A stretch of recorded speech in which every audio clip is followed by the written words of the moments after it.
Okay, let's make a start. Hi everyone, it's lovely to see a good group of people here. Thanks so much for taking the time to join our introductory webinar for our Just Earth Observation for Conservation project.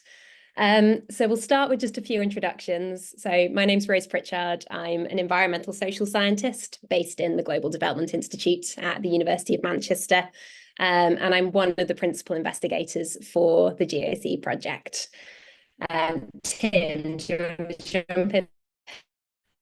Yeah, sure. Thanks, Rose. So my name's Tim Foster. I'm a reader in water and food security in the School of Engineering at Manchester.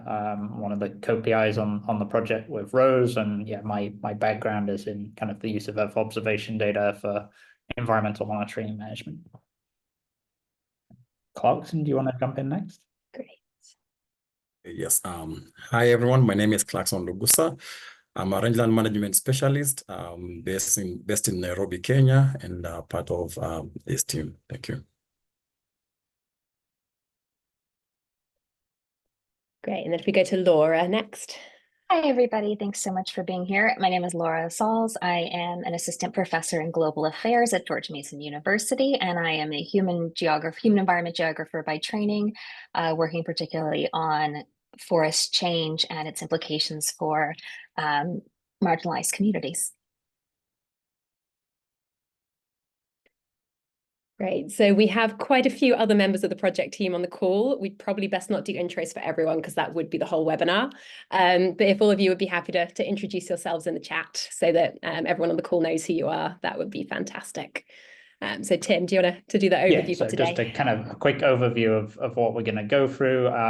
So we're going to maybe just start off by giving you a little bit of background to kind of the motivation for the project, kind of some of the key questions it's going to be trying to address, and sort of how you ended up on this kind of strand of work and why we think it's really important. We'll be saying a little bit about the types of methods and the work that we've got planned over the next 4 to 5 years, and then going to go into a bit more depth to try and introduce the project's kind of 4 main case study sites and a little bit of background to kind of some of the conservation resource management issues in each of those sites and how Earth observation data is shaping into policy and practice in each of those locations. Just a couple of basic bits of housekeeping. So we're recording the webinar. We won't be recording the Q&A session at the end.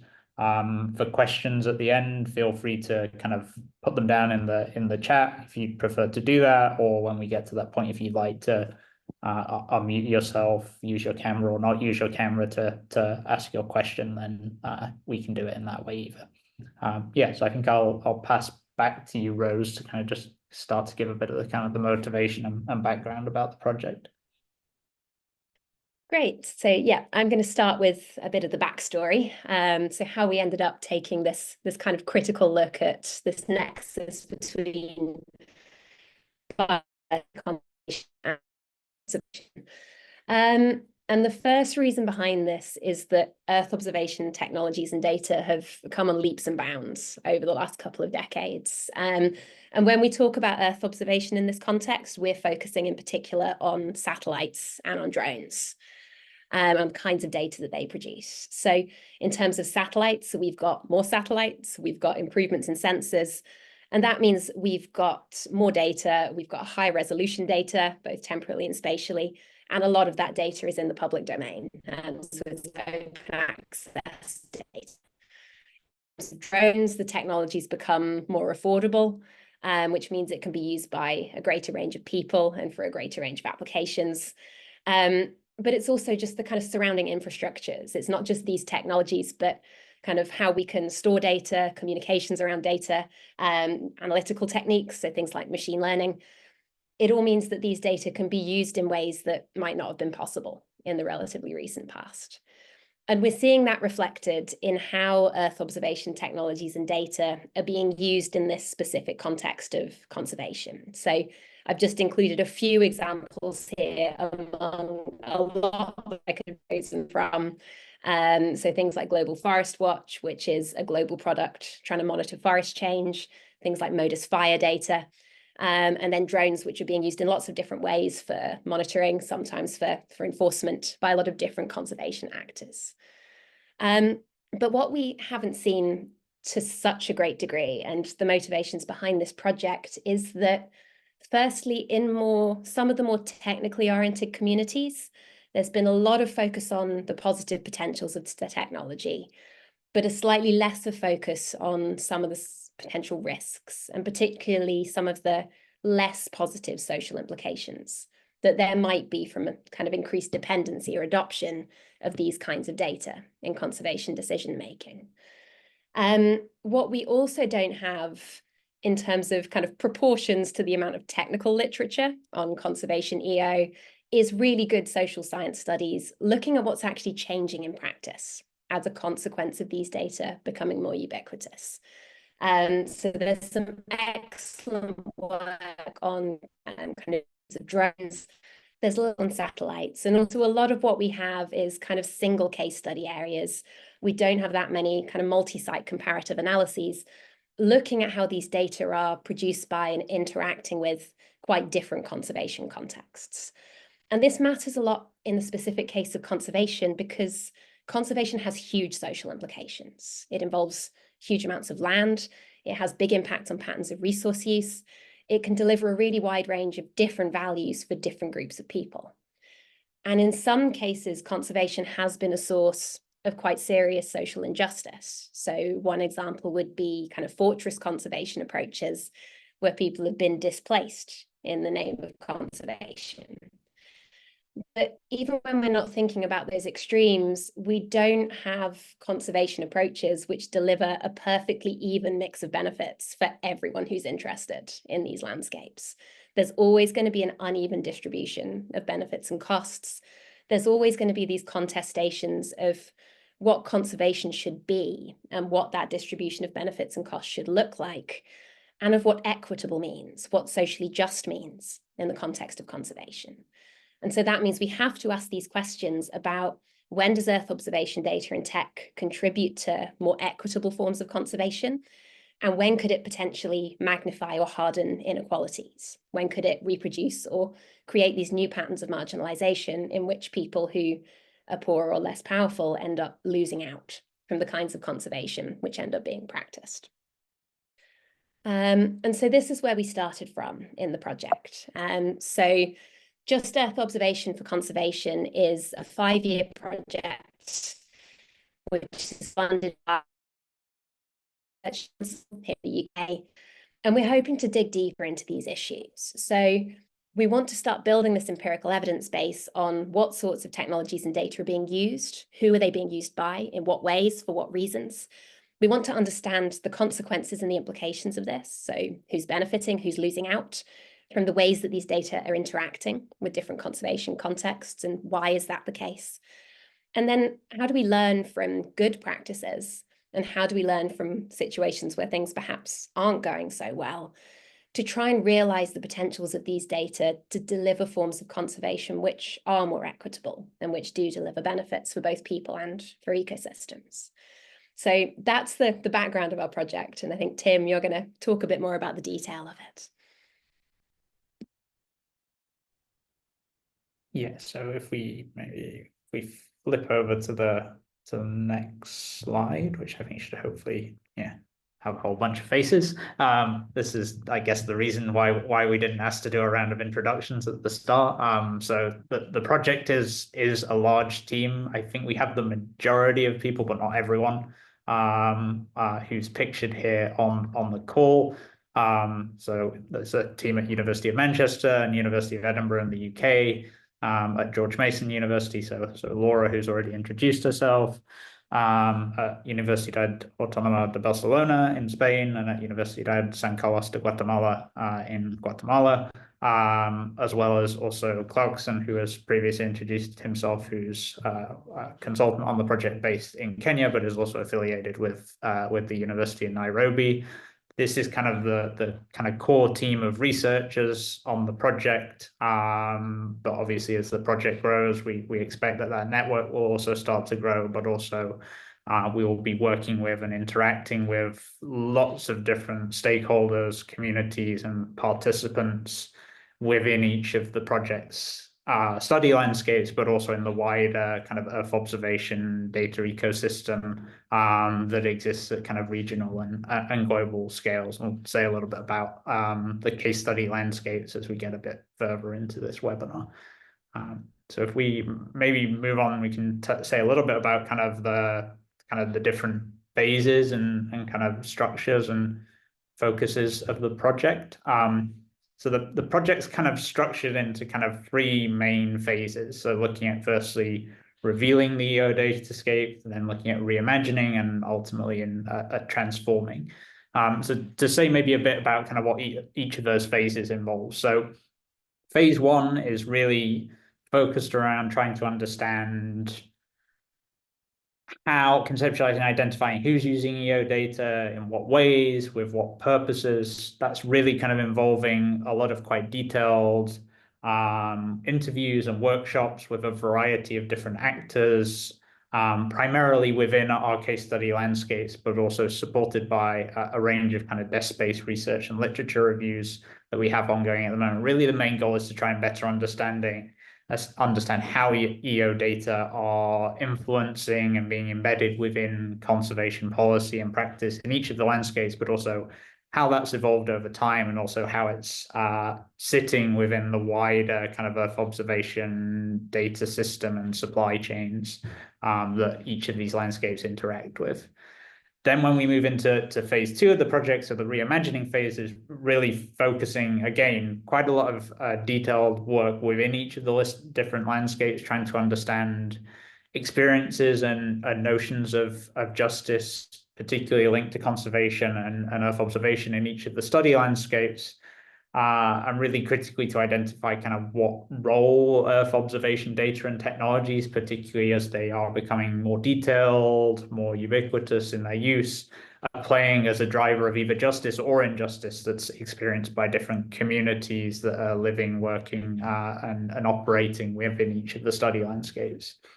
And this sort of phase of the project is also one where we're going to be zooming out quite a bit more, and really trying to engage and more deeply explore some of these issues with the people who are producing and analyzing and generating either the raw data products or the derived maps and tools that go along with those, on a wider kind of regional and global scale. So including things like Earth observation imagery, collectors and generators, but also the kind of the wider set of Earth observation analytics and data producers. That is a sector that's kind of grown massively in the last 5 to 10 years or so.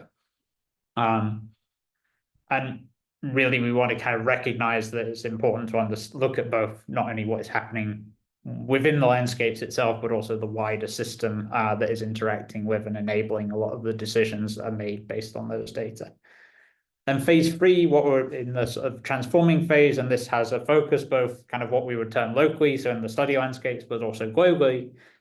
We really want to be trying to focus on taking all of the learnings that have been generated and the networks that have been built during those earlier two phases, and using that to identify and co-develop strategies by which Earth observation data can facilitate more socially just conservation, and also to mitigate some of the potential perceived or actual injustices that are occurring linked to Earth observation data and technologies in each of the landscapes. So this is going to be focused around quite a bit of kind of iterative co-development work of solutions to data justice challenges that are identified as specific priorities for landscape residents and communities in each of the different sites. So the exact kind of nature of this work is going to look quite different across each of the different landscapes, and is something that kind of we're excited to see how that develops and pans out over the course of the project. But also looking at opportunities for where the project can help to more broadly address Earth observation data justice challenges in conservation and natural resource management more broadly at kind of regional and global scales. And this kind of final phase of the project, I think, includes some kind of quite exciting activities focusing around things like opportunity for cross-contextual and cross-site learning, so bringing together stakeholders and participants from each of our different case study landscapes to share knowledge and insights about both positive and potentially negative uses of Earth observation data and conservation, hopefully to provide a space for sharing best practice, for quite a bit of work around capacity building, work with early career researchers through a series of mini projects in each of our study landscapes, and also a number of kind of broader kind of internationally focused activities, one of which is going to be focused on trying to develop a conservation datascapes handbook that we hope can almost be a kind of a guide that comes out of the project for how Earth observation data can really be used and leveraged to deliver not only its technical potential, but also to deliver more socially just outcomes for communities in landscapes that are targeted for conservation activities and programs. So we're going to say a little bit more about kind of our case study site. So just to give you a bit of a kind of high-level overview, the project has 4 main case study landscapes. So the Peak District National Park, which is here in the north of England, close to where some of us are sat today. Albufera Natural Park, which is in the southeast area of Spain, close to the city of Valencia. Mount Kenya National Park and the surrounding kind of landscape ecosystem in East Africa, and Maya Biosphere Reserve, which is in Guatemala in Central America. And several of us are going to be introducing each of those kind of case study sites and giving you a bit more detail now about some of the key kind of conservation issues and challenges and some of the uses of Earth observation data specific to each of those landscapes. So I think Klerkson, I think, is going to go first and give us a bit of background to the Mount Kenya landscape. Okay, thank you very much. So I'll give a brief introduction of Mount Kenya landscape. So Mount Kenya forest is the second highest mountain on the African continent, and it's located in central Kenya and covers parts of various counties, for example, Embu, Kirinyaga, Meru, Nyeri, Tharaka Nithi, and Laikipia. It is important to note that Mount Kenya, the landscape, is a mixed-use landscape where we have wildlife conservation, pastoralism, as well as farming. And the ecosystem is a source of many services, including it being a catchment area for the Tana and the Wasonyiro North rivers, which are a source of importance to the conservation of many key biodiversity areas found within Tana and Wasonyiro basins, and that is downstream of Mount Kenya. So some of the challenges faced in the ecosystem include human-wildlife conflict, deforestation, pests and diseases, logging, climate change, poaching, illegal grazing, land degradation, and invasive alien species, among others. And to combat or address some of these challenges, we have stakeholders who have turned to the use of Earth observation technologies. For example, we have the Kenya Space Agency and Mount Kenya Wildlife Conservancy, which leverage space technologies for real-time monitoring of wildlife species, such as the mountain bongo, which is critically endangered. Other stakeholders, for example, the Northern Rangeland Trust, which is an NGO that supports community conservancies in the landscape, as well as the coastal region of Kenya, with the mandate to conserve natural resources, secure peace, transform lives, and develop resilience conservancies, collaborates with stakeholders in the use of Earth observation technologies. For example, remote sensing, where we have normalized difference vegetation index, NDVI, which is used now to observe and anticipate vegetation condition trends to identify areas or plots that are suitable for endangered species, such as black rhinos. as well as, developing grazing plans to prevent further degradation of the ecosystem or the land. Another use of Earth observation in the landscape is for security purposes and curbing incidences of human-wildlife conflicts, where GPS, camera traps, ArcGIS, and manned aerial vehicles and GPS collars are used. Furthermore, we have NRT's Internet of Things that utilizes LoRaWAN sensors and Earth Ranger to track the movement of animals, identify poaching, and monitor the health of the rangelands. It is also important to note that these technologies are used by both government entities such as Kenya Wildlife Service and private conservancies to undertake wildlife census, in addition to using traditional methods such as the use of low-flying aircrafts. And in the ecosystem, wildlife census begins next week on Monday. Another use of Earth observation technologies is in the identification and monitoring of invasive species, such as Acacia reficiens, Prosopis juliflora, and Opuntia stricta. And Opuntia is the one that you are seeing the team bottom right observing.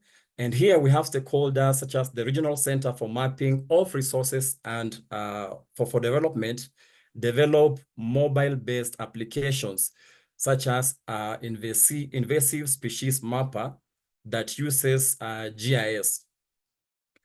In addition, GIS and remote sensing technologies have been used or are being used by various stakeholders such as Laikipia Wildlife Forum, together with partners to identify restoration sites and monitor restoration and deforestation progress.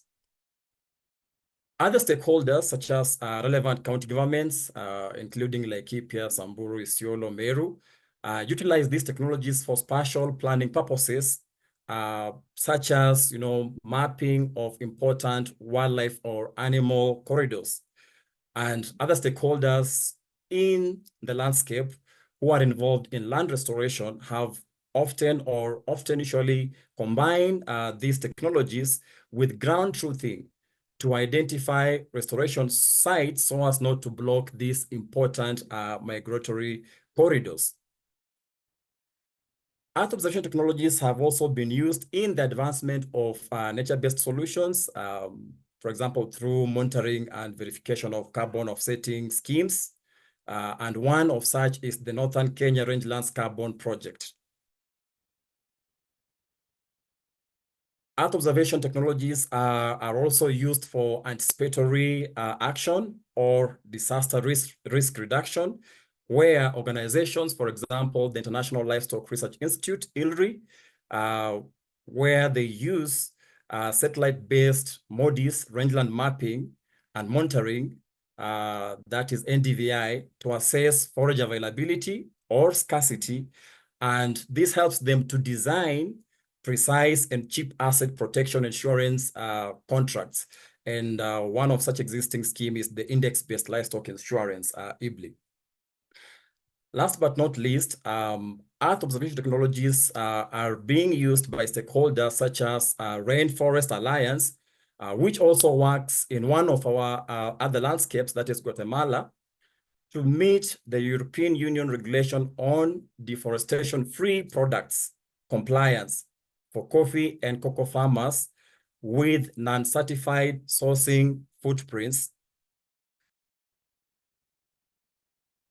in the landscape. And this is specifically on the Kirinyaga side of Mount Kenya. So here, the deforestation risk assessment tool, which is artificial intelligence, is utilized alongside remote sensing, forest data, and tree cover maps. So the examples that I've given show us some of the uses of Earth observation in the Mount Kenya landscape. Thank you.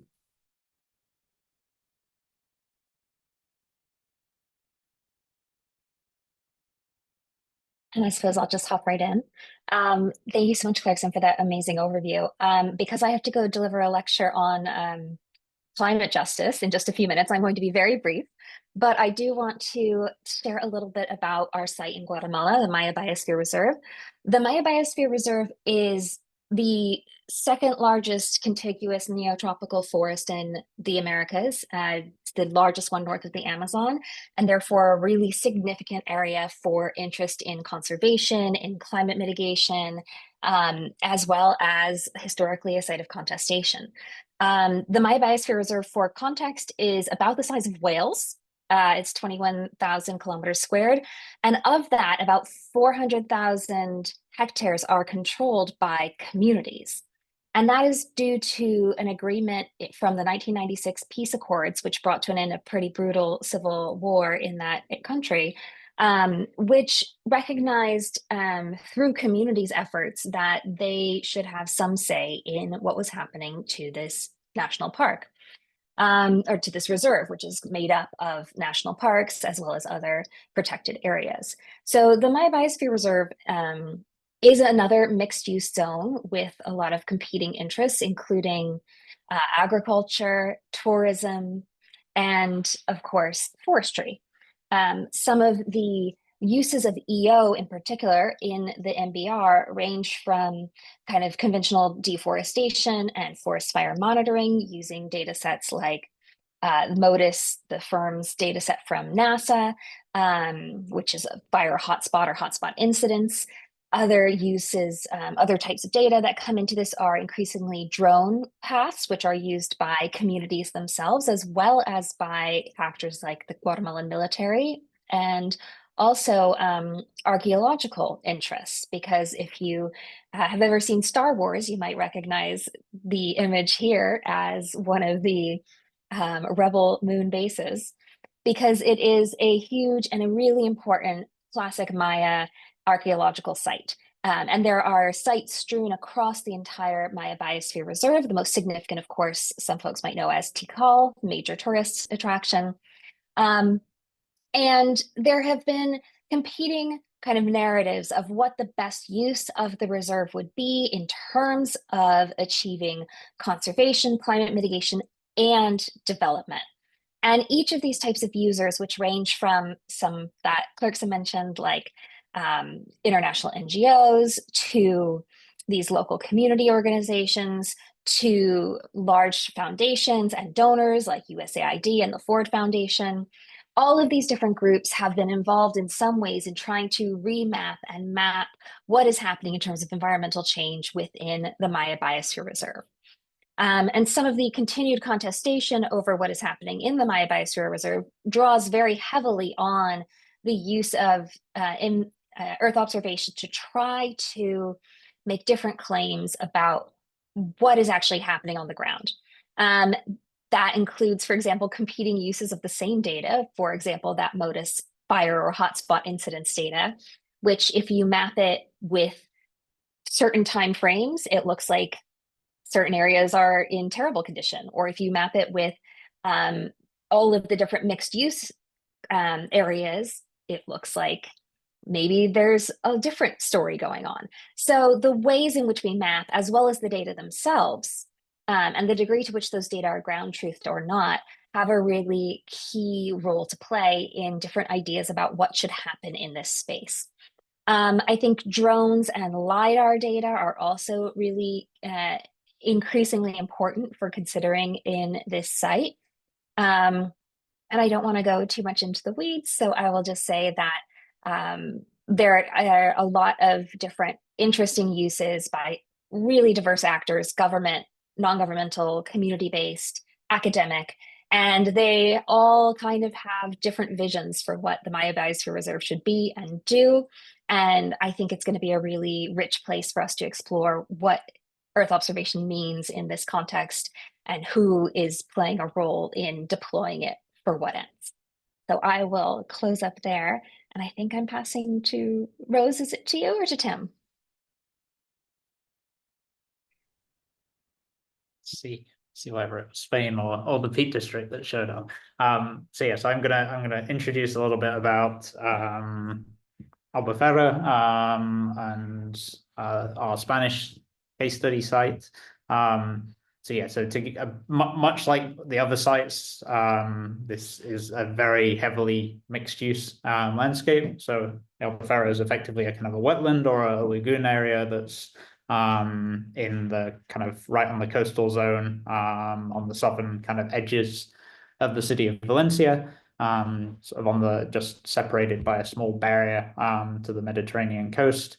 As you can kind of see in the images on the right-hand side, so you've got kind of the lagoon at the center, but surrounding it, there are significant areas of rice paddies and rice production, so agriculture, but also fishing is a significant human activity in this basin. The wetland and the lagoon itself is a Ramsar wetland site and also has special protection status in Spain. It's obviously also linked in terms of context to the city of Valencia, which is very closely located nearby, and also means that there's quite a bit of importance for tourism in this area as well.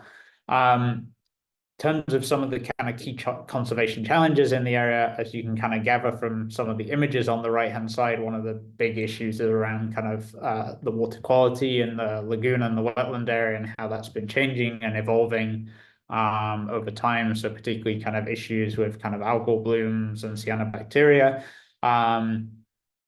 This presents some kind of interesting links in terms of how Earth observation data is used to shape and inform understanding and discourses around these issues. Images on the right obviously kind of make the water quality issue and the surrounding kind of rice paddies very visible, but what they don't show you is maybe some of the other areas of activity, particularly industrial factories and also the wider city region that are also potentially contributing to some of those issues alongside rice production. This kind of as a sort of a wetland lagoon-based ecosystem is also in itself part of a wider environmental system. So the Albufeira wetland is really, it's the downstream drainage points of the Júcar River, which is one of Spain's major river systems. That surrounding kind of catchment and river basin area is an area of quite intensive agricultural production, particularly irrigated agricultural production, which in itself, the water use from that is contributing to some of the issues that you see in the images on the right-hand side. It's also an important area where there are wider use cases of Earth observation going on within the catchment area, in particular for monitoring, regulation, and enforcement of policies linked to agricultural land and water use, including some quite interesting examples in the La Mancha Oriental aquifer system of community involvement in the use of Earth observation data as part of land management and water management policy in this particular basin in quite a participatory setting. And obviously a much more recent, but quite obviously very high profile, really important use case of Earth observation in this area has been around supporting both the visualization, but also the physical responses to the really kind of significant and incredibly damaging floods that occurred in the very end of October in the Valencian region, which we'll talk a little bit more about at the end of the webinar after the Q&A session. So I'll hand over to Rose to talk a little bit about the Peak District. Yeah, so our last landscape will be very familiar to those I can see who are joining us from Manchester, but for those who are not from our part of the world, the Peak District is one of our English national parks, so only about half an hour from the city of Manchester. It's an upland national park, and like the other landscapes we've talked about, it's got a real kind of mixture of land uses. So conservation is part of a mixture of other things, including farming being very important, but it's also got a huge amount of recreation and amenity value because the national park's located close to several very large urban centres like Manchester, Sheffield, Derby. And as with the other sites, we've got a real diversity of governance actors who are engaging with EO technologies in different ways. So kind of government departments, the National Park Authority, NGOs, and so some private sector organisations like the water companies who own areas of land in the Peak District, And of course, also kind of hiking groups, people who are using these landscapes for amenity purposes. And so we're seeing applications like land cover and habitat mapping. We're seeing a lot of use of Earth observation technologies for monitoring, so things like fire monitoring. Also, there's a lot of landscape restoration work ongoing in the Peak District, which focuses particularly on peatlands.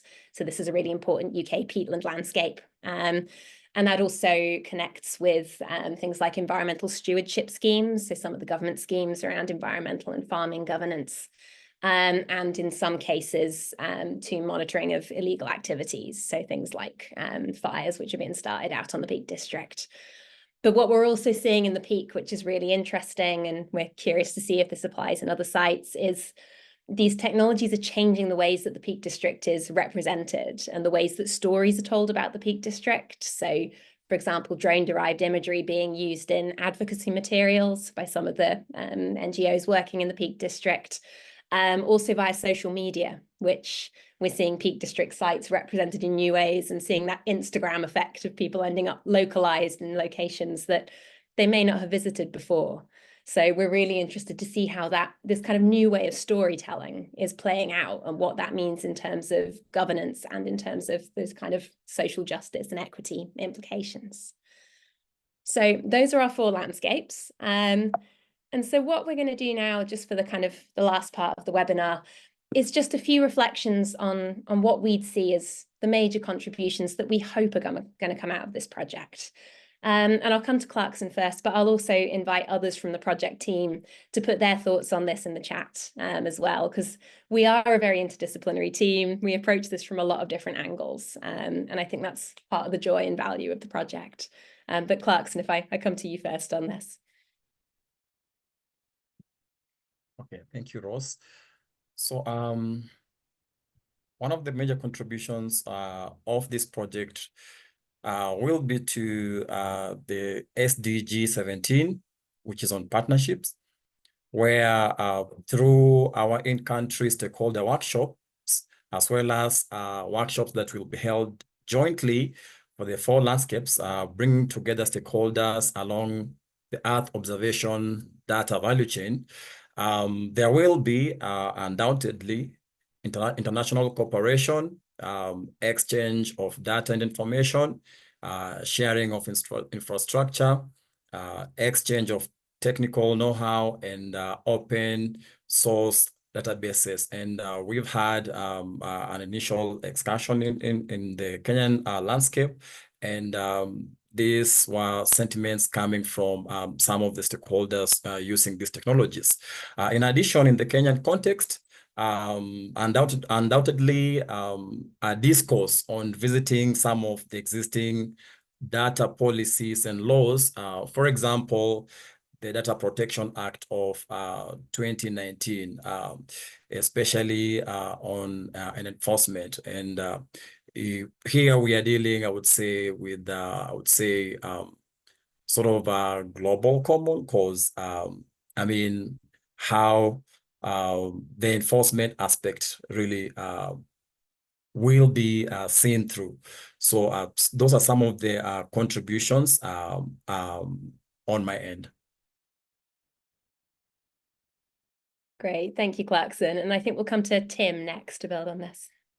Yeah, I mean, it's a related point, and I guess from my perspective as someone who spends quite a bit of time working on developing tools and data sets out of Earth observation imagery, and particularly kind of interacting with kind of groups up the supply chain as we kind of have been framing it in this project. So the data producers and analysts, I think a really exciting contribution this project can make is to really get some of these thoughts and these concepts and thinking into those kinds of organizations and into those kinds of groups who often are approaching some of these problems from the perspective that more detail and more higher resolution data and will lead to better kind of outcomes in terms of how we manage and monitor the environment, and really challenging some of those notions, but also then working with those groups to bring them into the process of co-development alongside groups in our communities, in our study landscapes, but also in other settings, to really think about, okay, how do you take the best of the technology and use it in the most effective ways to deliver outcomes that are equitable and do kind of address some of the root kind of causes of injustice linked to conservation and resource management that communities are experiencing on the ground. So yeah, that's from my side, I think, the kind of the area that I'm particularly excited to see develop. Great. And from my side, I mean, I think the empirical side of this is really exciting. Just seeing how these technologies and data play out in these different contexts, I think that comparative element of the project is going to be absolutely fascinating. And drawing kind of contrasts and synergies between the different sites, and seeing how we can learn from each other. I think there are also really exciting theoretical contributions that the project can make. And I think this is part of a growing movement around data justice and conservation. And I can see others on the call who are very much engaged in these debates in terms of how do we think about justice and conservation in a digitalized world? How do we think about data ethics in a world where everyone can now be seen by satellites? So how do we build on the frameworks that we have, but make sure that these frameworks are applicable and appropriate to a much more digitalized and much more datafied world? And we can't do that on our own as a project, but I think it's good to be part of that broader conversation with lots of other people who are doing really exciting work. So just a couple of final points, and also some really good contributions in the chat as well from others in the project team. But just before we wrap up, a couple of things to finish with. So one of them being that, as Tim mentioned, since we planned this webinar, one of the sites that we will be working in has had a significant disaster. So the flooding in Valencia has had a very serious impact. Significant displacement, significant loss of life. We can see from the satellite imagery how big an impact this has had. And so it didn't feel right to us that we would do this webinar without acknowledging this and without acknowledging the impacts that this is having, including for people involved in our project team, and all of the work that is now being done to try and respond to this and to try and rebuild. So if this is something that you wanted to support, then there's still huge things people can do in terms of raising awareness. These things kind of spike in the news cycle and then drift away. So keeping talking about it, contributing to people who are working on the relief effort. And if you want suggestions for that, we're very happy to provide them by email. But also just continuing to advocate for climate change adaptation efforts, so that we are protecting our communities and the people living in them from what we're increasingly experiencing, and particularly timely with COP29 to all keep leaning into keeping this on the agenda. So yeah, as I said, if you want more information on this, please do get in touch with us and we're very happy to provide. So that's pretty much everything from us, the team. So yeah, please do questions, just a few ways you can stay in touch with us. We very much hope that this project is going to be part of kind of building a community of practice around these issues. I think that will be one of the most important contributions we can make, as Klerkson mentioned, is these networks that we can create, crossing disciplinary boundaries and bringing people together to discuss these issues. So if you want to stay in touch with us, then do drop either me or Tim an email.